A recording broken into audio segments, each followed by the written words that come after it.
This is Dr. Lewis Blevins of Pituitary World News. Today I'm going to review a video with you of a patient that had endoscopic pituitary surgery for pituitary adenoma.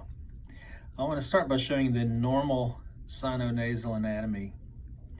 These are the maxillary sinuses, the very back of them. This is the hard palate, this is the tongue, this is the nasal cavity, and this appears normal. This is the nasal septum, and these are the turbinate bones. There are three on either side, two larger ones, and then a third one that's smaller and more of a ridge. These bones are covered by nasal mucosa, and they do a lot of different things. First off, they warm and moisturize the air that we breathe through our nose. And they also help trap particulate matter that's in the air that we breathe. It's a nice filtration system and a system to prepare air to get down into the lungs, into the lower respiratory tract and in the lungs for oxygen exchange. So this particular patient had surgery elsewhere and underwent endoscopic removal of a pituitary adenoma that probably could have been removed in the traditional endonasal microscopic fashion. And let's take a look at what was left. Same slice, major distortions in normal anatomy. This is what's left of the nasal septum.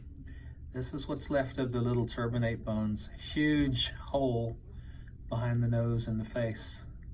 Again, the back of the maxillary sinus is there. You can just see this monstrous hole where they took everything out to get to the pituitary.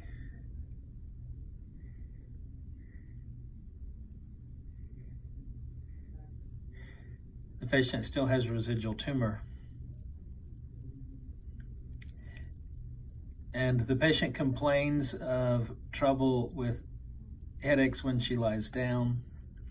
She has a lot of sinonasal symptoms. Obviously, these passages aren't going to clear normally because the tissue has been destroyed. She notices that when she takes a deep breath, the air in the chest is colder. This is the real problem with endoscopic pituitary surgery. It's so very destructive for the tissues in this region.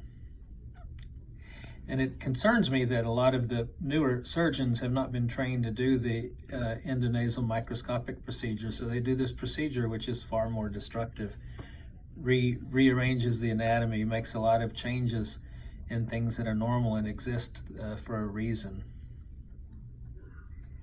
Unfortunately, a lot of people think that endoscopic is better, but it's really, truly not. Sure, it's a great tool.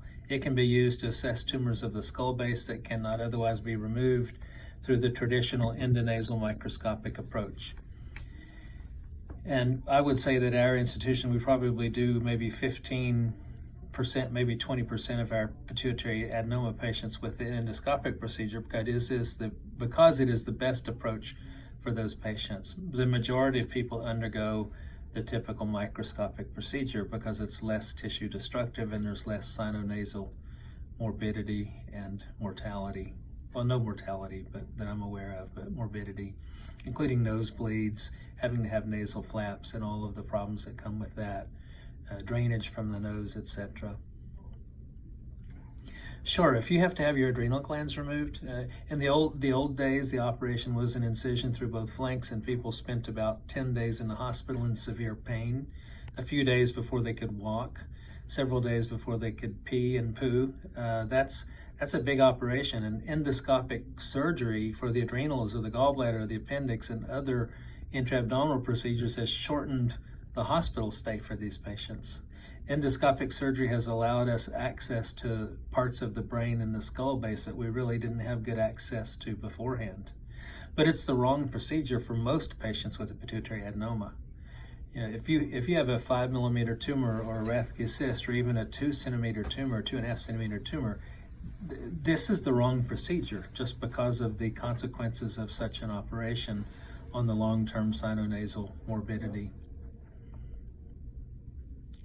So I recommend that you seriously talk with your physician to learn the appropriate type of operation for your particular tumor, and that if you have a surgeon that can only do endoscopic surgery, that you find a good surgeon who can do the microscopic procedure so that you don't end up with a big cavity behind your face with long-term symptoms and signs as a result of having all this anatomy destroyed.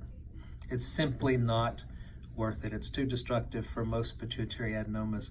Again, great procedure for other areas of the body, but be careful when it comes to pituitary surgery and make sure that you select a surgeon who can do the best operation for you. Once again, Dr. Lewis Blevins showing you here this example of the anatomical consequences of endoscopic pituitary surgery.